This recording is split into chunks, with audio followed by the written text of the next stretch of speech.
사도행전 8장 26절부터 40절까지 보겠습니다.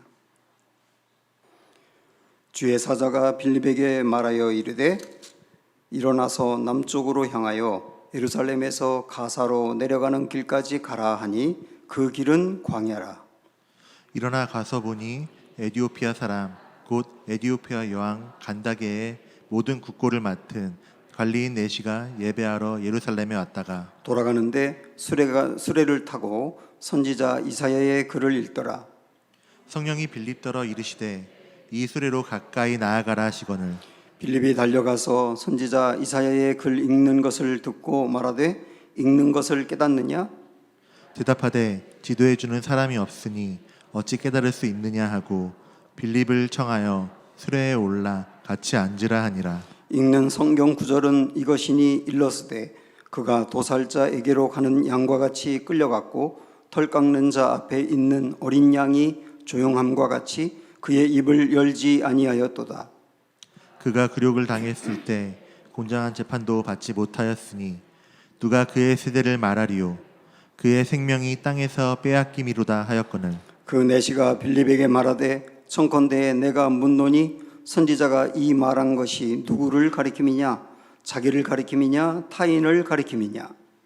빌립이 입을 열어 이 글에서 시작하여 예수를 가르쳐 복음을 전하니 길 가다가 물이 있는 곳에 이르러 그 내시가 말하되 보라 물이 있으니 내가 세례를 받음이 무슨 꺼리낌이 있느냐?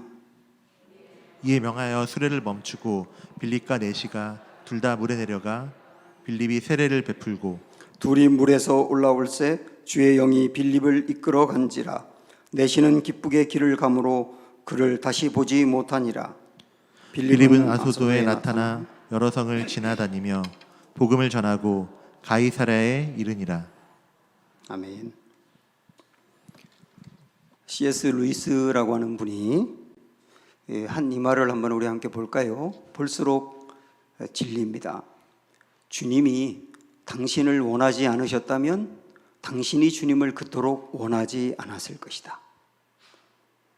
이게 무슨 말입니까? 내가 주님을 찾는다면 주님이 나를 먼저 찾았기 때문이다. 내가 주님을 원한다면 주님이 먼저 나를 원했기 때문이다. 내가 주님을 사랑한다면 주님이 먼저 나를 사랑했기 때문이다. 우리 인생의 신앙이라고 하는 것은 하나님이 주도권을 가지고 시작했다는 거예요.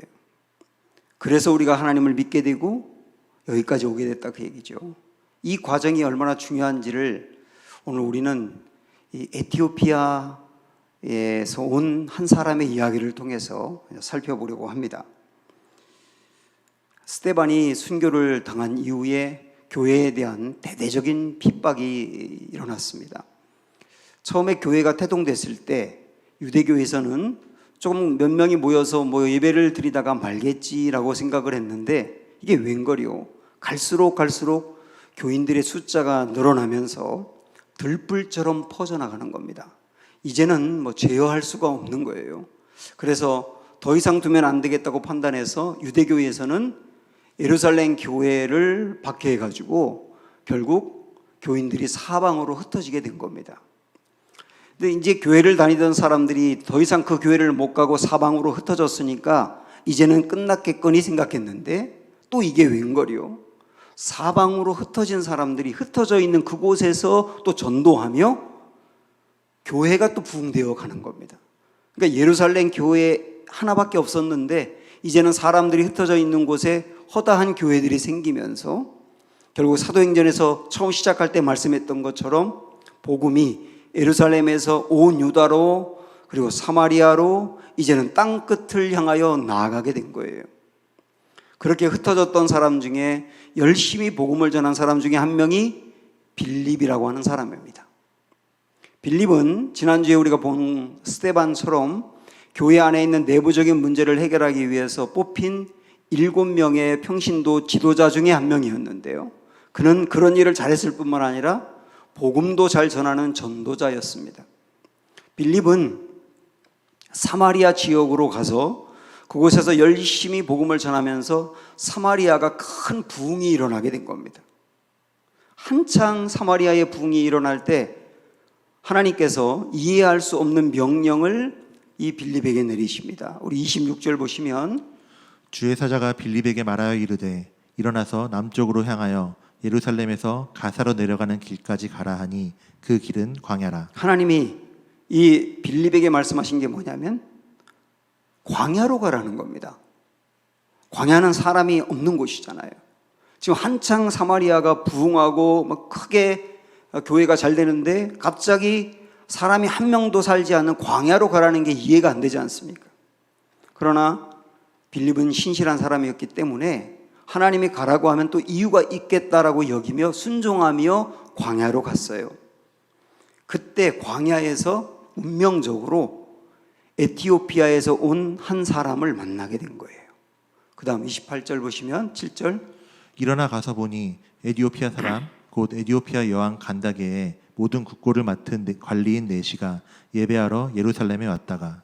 자, 여기 보면 네시라고 나와 있는데 우리나라 옛날에 뭐 이렇게 왕궁에 있었던 황관들을 말하는 게 아니고 여기서 말하는 네시는 그 앞에 그랬잖아요.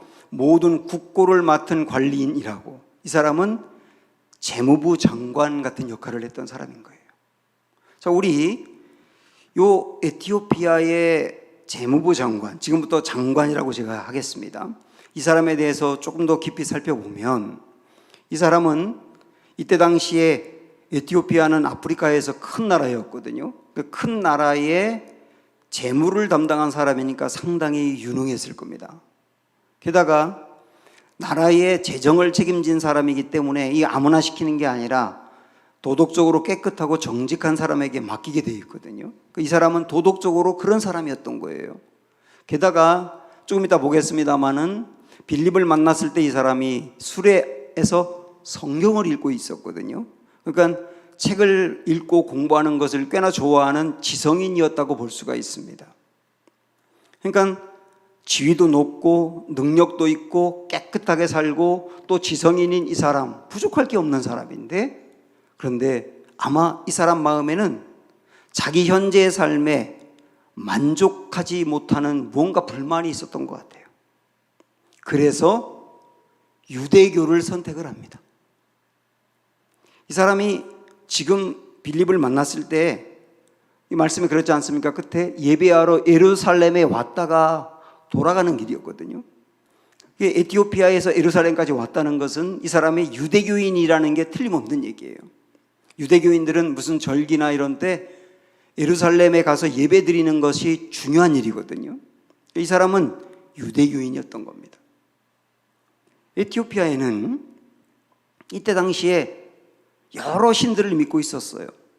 이 사람도 아마 그 신들을 믿고 있었겠죠. 그런데 이들의 신앙생활은 거의 대부분 신들에게 구해서 육체가 건강하고 그리고 부유하고 그런 게 신앙생활의 목적이에요.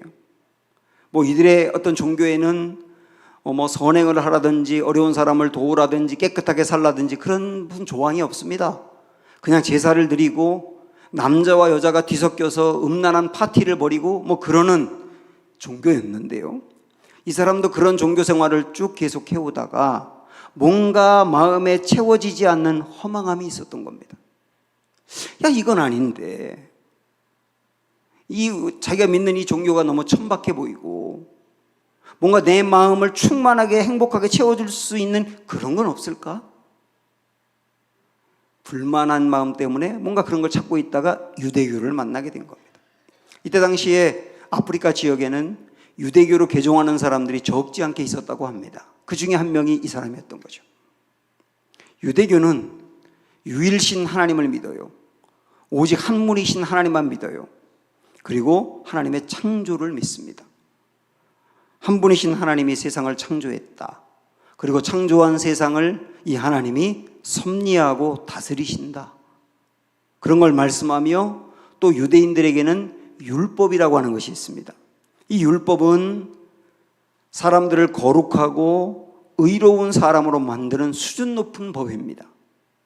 이 율법 안에는 먹는 조항에 대해서 이것은 먹어도 되고 이것은 먹으면 안 되는 이야기도 있고, 그 다음에 밖에 나갔다가 집에 들어오면 손을 깨끗이 씻어서 위생을 관리하라고 하는 얘기도 있고, 절기가 되면 절기를 반드시 지켜야 된다는 얘기도 있고, 헌금을 드려서 가난한 자들을 구제하라는 말씀도 있고, 614가지의 율법 조항이 있는데 하나하나 다 지키려고 이 사람들은 애쓰고 있고, 무엇보다 가정에서 부모가 자녀에게 어릴 적부터 이 율법을 가르치면서 반듯하게 살도록 하는 것, 이런 것들이 매력적으로 보였겠죠. 그래서 유대교를 선택을 한 겁니다. 이 사람은 유대교를 믿을 뿐만 아니라 유대교에 대해서 상당히 열심히 있어서 에티오피아에서 예루살렘까지 그 먼 거리를 예배드리기 위해서 온 거예요. 이 사람은 한 나라의 재무를 담당한 장관인데 이 긴 시간을 이 예배드리기 위해서 오다 보면 어쩌면 자기 자리를 잃을지도 모릅니다. 그러나 이런 거에 상관하지 않고 나는 유대교의 본산지인 예루살렘에서 제대로 한번 예배드리고 싶다, 이런 마음이 있었던 거 아니겠어요? 굉장히 열심히 있는 성도였다는 거예요. 예루살렘에서 예배를 드리고 돌아가는 길에 빌립을 만났는데 그때 이 사람은 성경을 읽고 있었어요. 이때 당시에는 개인이 성경을 소지하지 못했습니다. 너무 비싸서. 다 필사본이거나 그런 거였는데 두루마리로 된 이 이사야서 성경을 이 사람이 비싼 값에 주고 그걸 구입을 하고 그것을 읽고 자기 원래 집으로 가고 있는 중입니다. 아마도 이 사람은 집에 가서 성경을 읽는 것보다 이 좋은 성경을 조금이라도 빨리 읽고 싶다고 해서 이사야서를 쭉 읽다가 53장까지 온 거예요. 그때 빌립을 만난 겁니다. 이 에티오피아에서 태어난 한 장관, 에티오피아는 하나님을 믿는 곳이 아니었기 때문에 우리 예수님을 믿을 수 있는 가능성도 희박한 곳이고, 그리고 이 사람은 자기 지위라든지 능력이라든지 이런 부분에 부족함이 없는 사람이었고, 그런데 하나님께서 이 에티오피아의 이 관리, 이 사람을 건져내기 위한 거대한 계획을 세우시고 이 계획을 지금 이루어가고 계신 거예요. 도저히 믿을 수 없는 위치에 있는 사람인데, 안 믿어도 될 것 같은 사람인데, 그런데 이런 방법으로 하나님이 그를 건져내고 이끌어 가시는 것을 보면서 우리는 이 시간에 우리의 믿음이라고 하는 것, 우리가 예수님을 믿는 신앙이라고 하는 것, 그거는 내가 교회 한번 다녀봐야지 하고 결정한 것이 아니고 하나님이 나를 믿도록 계획하셨고 계획하신 대로 인도한다는 것을 알 수 있습니다. 이걸 여러분이 알고 출발하는 게 굉장히 중요한 거예요. 오늘 말씀에 26절부터 40절까지 읽었는데 그 중에 아주 비슷한 내용이 몇 군데가 있는데요. 한번 세 구절 말씀을 보도록 하겠습니다. 먼저 26절 보면, 주의 사자가 빌립에게 말하여 이르되 일어나서 남쪽으로 향하여 예루살렘에서 가사로 내려가는 길까지 가라. 여기 보면 빌립에게 또 광야로 가 라고 말씀을 한 분이 누구라고 나와요? 주의 사자라고 나옵니다. 주의 사자. 주의 사자라고 표현했지만 이분은 성령인 거예요. 성령이 이 사람을 광야로 가라고 인도하십니다. 근데 광야로 갔어요. 사람이 아무도 없는 그 광야로 갔는데 마치 수레가 이렇게 지나가고 있거든요. 그때 29절에 보면 성령이 빌립더러 이르시되 이 수레로 가까이 나아가라 하시거늘. 그 수레에게 가까이 나아가라고 이번엔 성령이 직접 또 말씀을 하세요. 그래서 성령이 말씀하는 대로 수레로 가까이 나아갔다가 이 두 사람이 만나게 되고 거기서 말씀을 나누게 되고 결국 그러면서 이 사람이 예수님 만나고 세례를 받게 되고, 그런데 그 끝에 39절에 보면 이렇게 결론을 내립니다.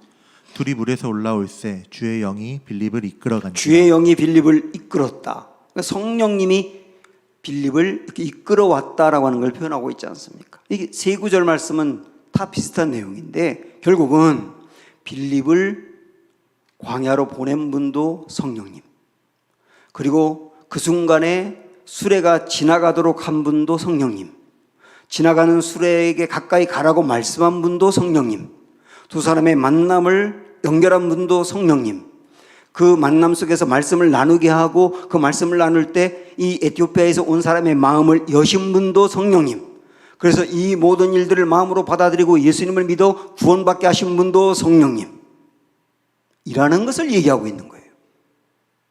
다시 말씀드리지만 한 사람을 건져내기 위한, 이 사람을 구원해내기 위한 하나님의 계획이 있었고요. 하나님이 계획을 세우시면 어떤 방법으로든지 그 사람을 건져내기 위해서 인도한다는 것을 알 수 있습니다.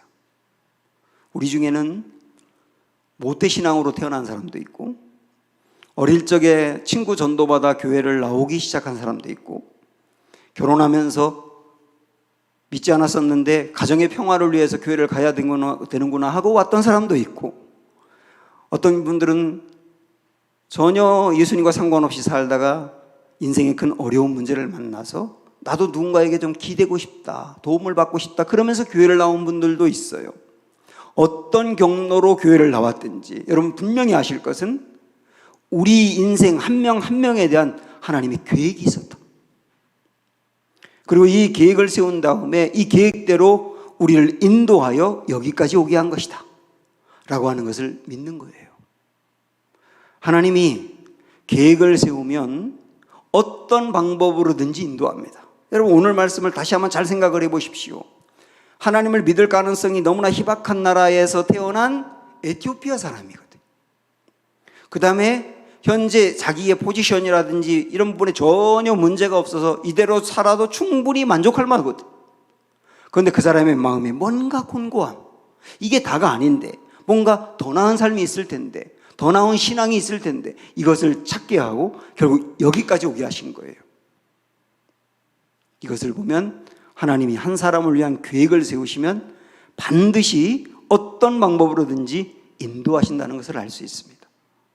그래서 저나 여러분도 여기까지 와 있고, 이렇게 생각을 하면 지금 우리 가족 중에 하나님을 믿지 않는 사람이 있지만, 여러분 우리가 그들을 위해서 포기하지 않고 기도해야 될 것은 왜 그러냐면, 지금 현재는 그들이 하나님을 거부하고 교회를 나오지 않지만 하나님이 계획을 세우면 어떤 방법으로든지 그 사람을 인도해서 우리처럼 하나님의 백성이 되게 하기 때문이에요.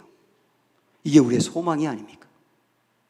뿐만 아니라 하나님은 한 사람 한 사람을 위한 계획을 세우시고, 계획을 세우시면 인도하시고, 인도하실 뿐만 아니라 끝까지 책임을 지세요. 어떤 일이 있어도 우리의 영혼을 보존하시고 지키십니다.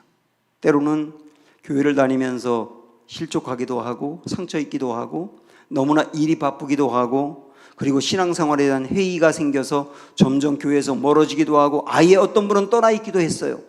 그러나 하나님이 우리를 구원해내고 건져내려고 하는 계획이 있는 사람이면 하나님은 아무리 떠나서 멀리 가 있는 사람도 결국 그를 잡아서 강권적으로 이끌어내고, 흔들리고 있는 사람도 붙잡아 결국은 하나님의 백성으로 삼으신다는 거예요. 하나님의 나라 갈 때까지 그 영혼을 끝까지 책임지시는 거예요. 이게 저와 여러분의 영혼의 안정감입니다. 제가 여러 번 이 말씀을 좀 나누었는데 이게 정말 귀한 말씀이기 때문에 여러분이 꼭 아셨으면 좋겠어요. 하나님이 우리를 구원하기까지 어떤 과정, 어떤 단계를 거쳐서 우리를 인도하시는가 하는 것을 5단계로 말씀하는 이야기하는 말씀이 있습니다. 로마서 8장에 있는 이 말씀 우리 한번 다 같이 읽어보실 텐데, 노란 글씨를 더욱더 좀 생각하시면서 자 함께 읽어볼까요? 시작.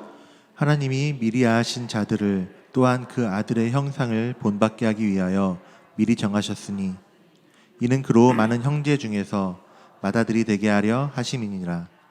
또 미리 정하신 그들을 또한 부르시고 부르신 그들을 또한 의롭다 하시고 의롭다 하신 그들을 또한 영화롭게 하셨느니라. 자, 여기 보면 5단계가 나와 있지 않습니까? 근데 맨 앞에 시작을 뭐라고 했느냐면, 앞으로 돌려보세요. 하나님이 라고 시작을 했습니다. 하나님이. 그러니까 한 사람을 건져내고 구원해내고 책임지는 모든 과정을 하나님이 시작하고 하나님이 인도하고 하나님이 결정하신다는 거예요. 그래서 이 하나님이라고 하는 말이 중요한데, 그 다음에 5가지 단계가 뭐냐면, 첫 번째 단계는 미리 아심입니다. 이 말은 뭡니까? 유석열이라고 하는 이 존재가 이 세상에 있을 것을 하나님이 이미 아셨다. 저희 엄마가 저를 엄마 뱃속에서 조직하기 훨씬 전에 이미 유석열의 존재가 있을 것을 아셨다. 어떤 사람은 부모님이 그 사람을 가질 계획이 없었어요. 그래서 아이를 가질 생각이 없었는데 아이를 갖게 됐어요. 그래가지고 뭐 기뻐하기보다는 어떻게 하면 좋냐고, 이 아이 낳으면 안 되는데 이렇게 했는데 태어났어. 그 사람조차도 우연히 태어난 거 절대로 아니고, 어쩌다 태어난 거 절대로 아니고, 하나님의 계획 가운데 태어난 거예요. 그 사람이 이 땅에 태어날 것을 하나님이 미리 아셨습니다. 그래서 우연히 태어난 사람은 아무도 없는 겁니다. 두 번째 단계는 뭐냐? 미리 정하심입니다.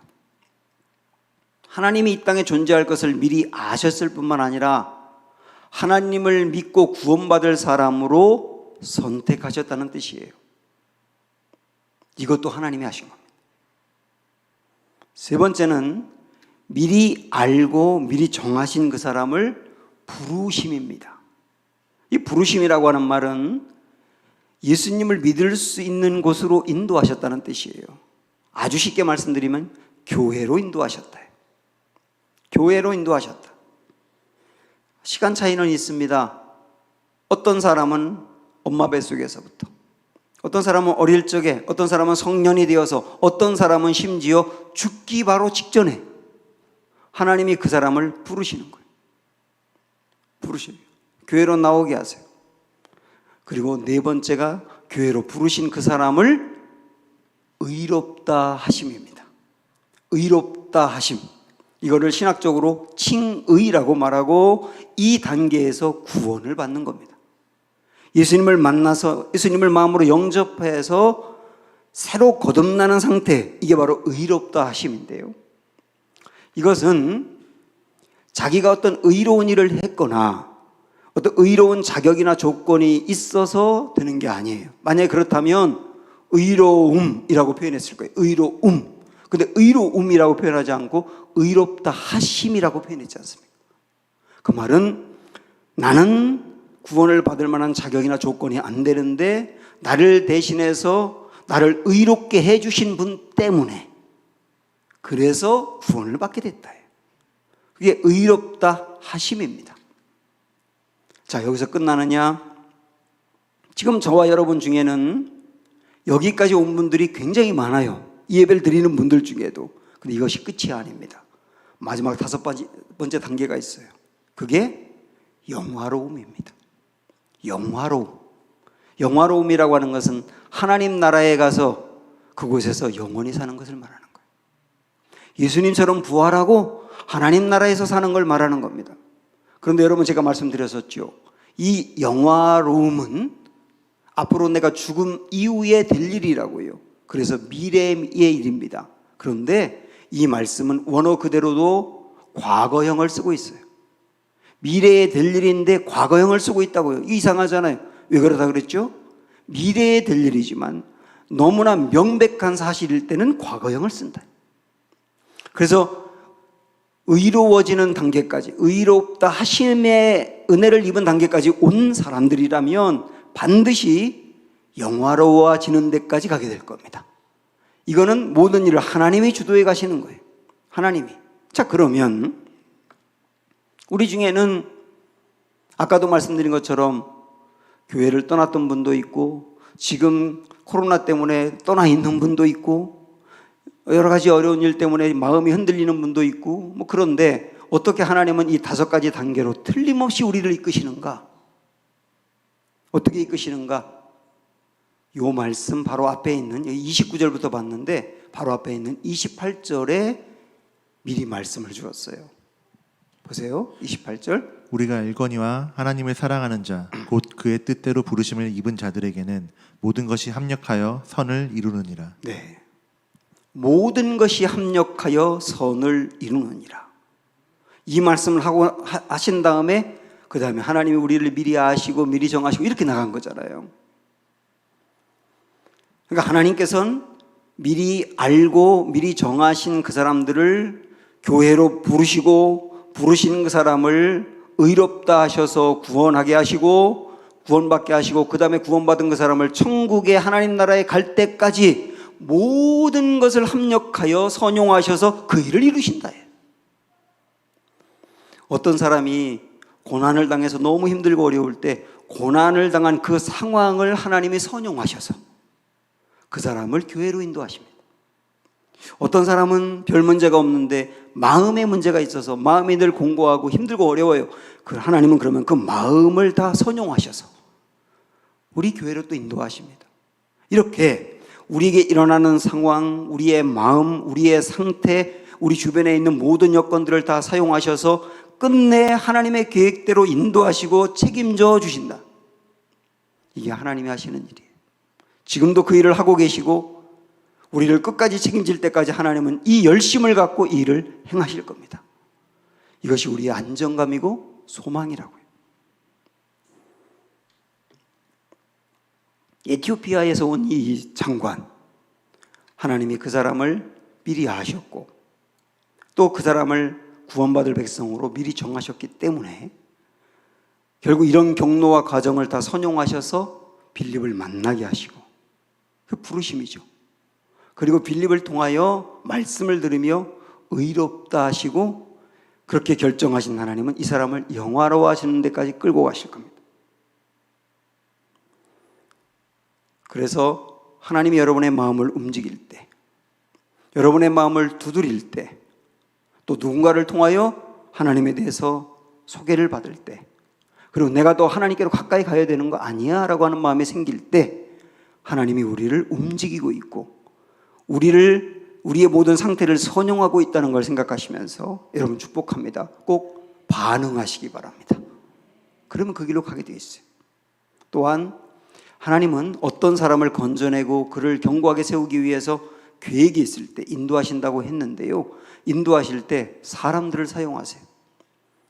에티오피아의 이 장관을 그렇게 인도하기 위해서 빌립을 사용했지 않습니까? 그처럼 하나님은 어떤 이들을 위하여 우리를 사용하신다고요. 그래서 사랑하는 여러분, 누군가를 마음에 품고 기도해야 될 마음이 생기면 꼭 그를 위해서 기도하게 해주시길 바랍니다. 그 다음에 어떤 사람에게 찾아가라고 하는 마음이 생기면 용기를 내서 꼭 찾아가시기 바라고, 어떤 사람에게 말씀을 전하라고 하는 소망이 생기면 입을 열어 그에게 말씀을 전하시길 바랍니다. 이렇게 하나님은 한 사람을 부르기도 하고 그리고 그 사람을 건져내기 위해서 어떤 사람을 보내기도 하면서 하나님의 거대한 역사를 이루어가고 계십니다. 자, 그러면 이 에티오피아의 장관은 이런 하나님의 거대한 계획과 인도하심으로 결국 예수님을 만나게 되는데 결정적으로 어떤 말씀이 이 사람의 마음을 열었을까? 그 말은 우리의 마음을 열어서 예수님께로 향하게 하는 게 중요한 말씀이 있다는 거예요. 그 말씀이 뭘까? 오늘 말씀에 보면 나와 있습니다. 이 에티오피아 장관이 수레 위에서 말씀을 읽고 있었는데 그때 빌립을 딱 만났지 않습니까? 근데 마치 빌립을 딱 만났을 때 읽었던 말씀이 이사야서 53장에 있는 말씀이었어요. 그 오늘 요약해서 32절부터 33절에 이렇게 말씀하고 있죠. 읽는 성경 구절은 이것이니 일렀으되 그가 도살자에게로 가는 양과 같이 끌려갔고 털 깎는 자 앞에 있는 어린 양이 조용함과 같이 그의 입을 열지 아니하였도다. 그가 굴욕을 당했을 때 공정한 재판도 받지 못하였으니 누가 그의 세대를 말하리요. 그의 생명이 땅에서 빼앗김이로다 하였거늘. 이 장관이 이사야서에 있는 말씀을 1장부터 쭉 이렇게 수레에 앉아서 읽어 나갔습니다. 그런데 이사야서 말씀이 무척 어렵기도 하고, 근데 특별히 53장에 있는 말씀을 딱 읽을 때 이게 무슨 말인지 이해가 안 되는 거예요.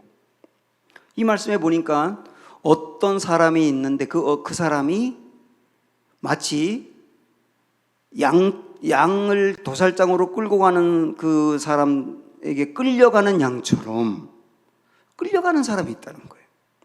그런데 도살장으로 끌려가면서 양들이 아무 소리도 내지 않는 것처럼 그렇게 끌려가는데 침묵한다는 겁니다, 그분이. 그리고 나중에는 공정한 재판도 받지 않은 상태로 결국 굴욕을 당하고 죽임을 당한다는 거예요. 근데 이 사람이 이 말씀을 읽어보는데 여기서 말하는 이 사람이 누군가?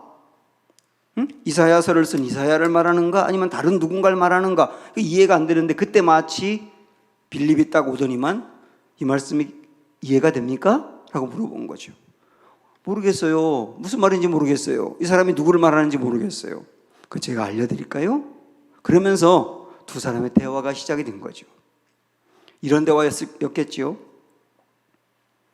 지금 당신이 읽고 있는 이사야서는 예언서입니다. 예언서라고 하는 말은 앞으로 있을 일을 미리 예언한 말씀인데요. 특별히 당신이 지금 읽고 있는 이 부분은 앞으로 하나님이 메시아를 보내주시겠다는 뜻이고 그 메시아가 어떤 일을 할 건지를 얘기한 말씀입니다. 유대인들은 메시아가 왕으로 와서 세상 위에 군림하고 능력을 베풀 뿐이라고 생각하며 지금도 기다리고 있는데, 그런데 이사야서를 보세요. 메시아가 그런 분이 아니라고 했잖아요. 메시아는 오히려 양을 잡는 도살장에 끌려가는 사람처럼 그냥 질질 끌려가고 고난을 받고 침묵하고 재판도 제대로 받지 못하고 죽을 거라고 했지 않습니까? 메시아가 그럴 거라고 했지 않습니까? 그러면서 그 다음 뭐라고 말했냐면, 그런데 그렇게 실제 이루어진 일이 있었습니다. 다시 말하면 실제 이사야서에서 말한 그분이 있었습니다.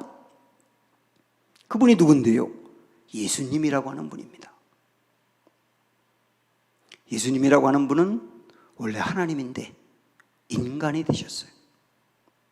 그분은 인간이 되셔서 고난 가운데 살다가 많은 사람들을 사랑했고, 그분은 사람을 포기하는 법이 없었습니다.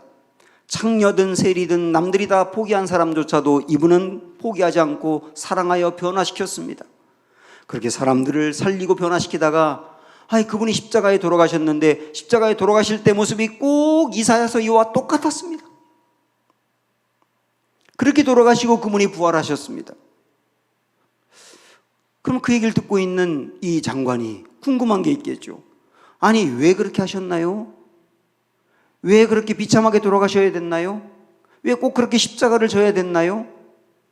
그때 빌립이 말하는 거죠. 당신이 이미 조금 전에 읽었습니다. 이사야서를 보세요. 왜 그런지에 대해서 나와 있죠. 그리고 이사야서 6절을 53장 6절을 소개한 거죠. 이사야서 53장 6절이 이렇습니다. 우리는 다 양 같아서 그릇 행하여 각기 제 길로 갔거늘 여호와께서는 우리 모두의 죄악을 그에게 담당시키셨도다. 우리 모두가 죄가 있는데 이 죄로 구원을 받을 수가 없는데, 당신도 마찬가지 죄로 구원을 받을 수 없잖아요. 저도 마찬가지였고요. 근데 이 구원받을 수 없는 우리를 살려내 구원하기 위해서, 그러기 위해서 그분이 모든 죄를 지고 담당하신 게 십자가입니다. 이것도 이사야서에서 미리 예언한 대로 그대로 된 겁니다. 유대인들은, 유대교를 믿는 사람들은 율법을 철저히 지키고 그 다음에 자기 행위로 공로를 쌓으면 구원을 받을 거라고 생각을 하는데, 그러면 우리가 열심히 선행을 하고 열심히 공로를 쌓아서 하나님에게 인정받을 만한 사람이 있을까요? 당신도 지금까지 그렇게 살아왔을 텐데, 당신이 열심히 살고 정직하게 살아왔을 텐데, 그러면 그 모습으로 구원받을 수 있을까요? 이 사람이 뭐라고 말했을까요? 제가 아무리 열심히 살고 거룩하게 살려고 해도 하나님을 만족할 만큼 못 됩니다. 그래서 하나님은 거룩하게 사는 모습, 의롭게 사는 모습을 보고 구원하는 게 아니라, 다시 말하면 내가 한 무엇 때문에 구원을 받는 게 아니라, 우리는 못하기 때문에 예수님이 대신 해주신 것 때문에 우리가 구원을 받는 겁니다. 그 이야기가 핵심이 되겠죠. 예수님이 대신 내가 받아야 될 심판을 받았기 때문에 내가 심판받지 않고, 예수님이 대신 죄를 짊어졌기 때문에 내가 죄를 짊어지지 않아도 되고, 예수님이 대신 죽어서 내가 죽지 않아도 되고, 예수님이 해주신 일 때문에 우리가 구원을 받는 겁니다. 그리고 하나님의 사랑을 받는 겁니다. 그래서 우리 기독교에서 말하는 의라고 하는 것은 이루는 의가 아니라 이루어 주신 의인 겁니다. 이루는 의라고 한다면 자기가 구원받을 만큼 이루어야 되지만 어느 누구도 못하니까 하나님께서는 못하는 그 사람을 위해서 이루어 주신 의, 예수님이 이루어 주신 의, 그것 때문에 우리가 구원을 받는 겁니다. 그때 장관은 눈이 밝아지는 거죠. 그러면 내가 온전하지 않아도 구원받을 수 있는 길이 있네요. 그게 예수님을 믿는 길이에요. 그때 이 사람이 마음이 열리면서 그러면 내가 세례를 받고 싶어요. 나에게 세례를 주세요. 그 말은 뭐냐면 나 예수님 믿겠습니다를 그렇게 표현하는 거예요. 그래서 구원이 그렇게 일어나게 된 거예요. 사랑하는 여러분, 제가 이 두 사람의 이야기를 대화처럼 구성을 했지만 우리도 마찬가지 아닙니까? 하나님께서 우리를 구원해내려고 하는 원대한 계획이 있었어요. 그 계획대로 우리에게 인도하시고 우리가 이룰 수 없는 의를 예수님이 이루어 주셔서 우리를 구원받을 수 있는 길까지 오게 하셨고 여기까지 인도하시고 책임져 주시는 겁니다. 이 주님의 은혜 오늘 딱 붙드시고 이 안에서 감사하시고 기뻐하는 우리 모두가 되기를 주님의 이름으로 축원합니다.